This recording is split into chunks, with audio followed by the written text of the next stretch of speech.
Your initial reaction when you heard the news? Well, the news is almost breathtaking. Things are developing very quickly.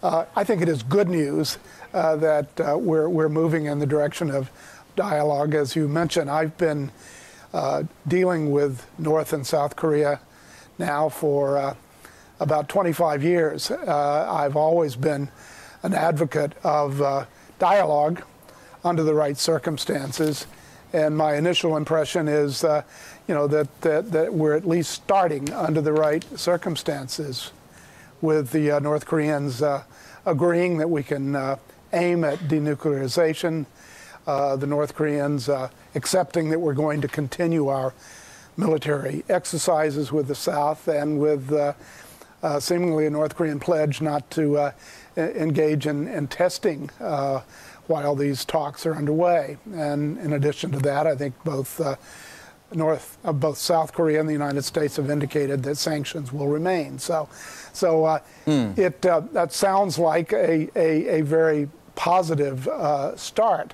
I don't believe for a minute that the talks, when we get into them, will be easy. I think I've spent a lot of time in negotiations with the North Koreans. They are always tough. It's always complicated. But I think it's time to start and to re-engage. And so I personally am pleased that the North Koreans seem to be open to dialogue, and that President Trump has accepted the challenge. Thomas, let's talk about those negotiations, because going into today, one of the conditions from the North was a security guarantee on the regime. In other words, that's code for pulling U.S. troops out of the peninsula. Do you think President Trump would be prepared to do that? And as he approaches that meeting in May, are there things that you think would be non-negotiable on the part of the U.S.? Well, indeed, I think that is non-negotiable. Neither the United States nor South Korea nor our other allies believe it would be wise for the U.S. to pull our troops out of the peninsula. So I think that is not something that we can expect. I do think there will be issues short of that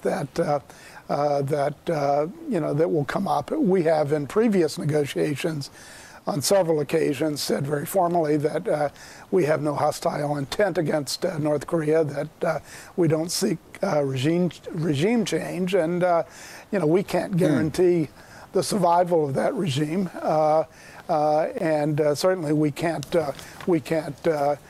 lower our guard. I think we need to maintain deterrence. The exercises are key to that. We need to, at this point, maintain pressure through the sanctions and other measures, and we'll have to test whether the North Koreans are prepared to give up their nuclear weapons. So far, our efforts to achieve that objective have been less than fully successful, and it will be a hard slog to get to that point in the upcoming negotiations. But I personally I like the idea of moving quickly, and starting with at a high level. I think that's a good idea. Thomas, one of our guests earlier on, John Park of Harvard, had a very interesting observation. He said it was a pretty low bar that Kim Jong-un essentially had to put in place to lure Donald Trump to the table. All he had to do was essentially promise something. It doesn't necessarily mean he'll do it, but could you care to comment on that, on how that actually affects negotiations right now? Because normally it will be the U.S. president and the North Korean leader at the end of negotiations, not at the beginning. Yeah, well, I think the bar is fairly low. All we've seen so far is promises, but I do think the purpose of talks, the purpose of negotiations, is to solve the problems. And if we're not talking, I don't think we will solve the problem. So I think we need to start somewhere. Again, what I'm impressed with is that we seem to be starting off, at least, with no intention of relieving sanctions, with no intention of suspending military exercises, no intention of lowering our deterrence, and let's get started and see what we can do through talks and negotiations to achieve our objective. The North Koreans will be very demanding. Yeah. Yes. Right. Now, yeah, I was about to say, based on your negotiations with them in the past, do you think they will allow that sort of transparency and access to their nuclear arsenal to be able to essentially appease both the U.S. and its allies? Well, I think in the original negotiation that I was involved in the early 1990s, we did achieve a freeze on at that stage, the most advanced part of their nuclear program, the plutonium-based program. That freeze lasted for 8 years. It was verified through the International Atomic Energy Agency and actually American and other bilateral monitors. So we've done that once. The fact is, the North Koreans did cheat on that program. They began developing a nuclear program based on uranium enrichment. So this time, I think our aims need to be more comprehensive. Our monitoring needs to be more comprehensive. But again, you really have to start somewhere. And during this period where we have not had talks, the problem has only gotten worse.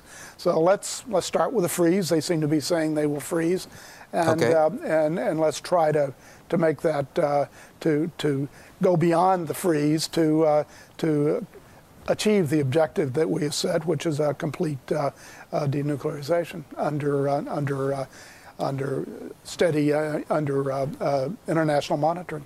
Thomas, in 30 seconds or so, I think the most basic question, and help me understand this, can they be trusted? No, I don't think they can be trusted. We've seen in the past that they have cheated on our agreements. But diplomacy has to be based on a modicum of mutual interest, not necessarily trust. And I think Ronald Reagan put it pretty well when he said, "Trust but verify."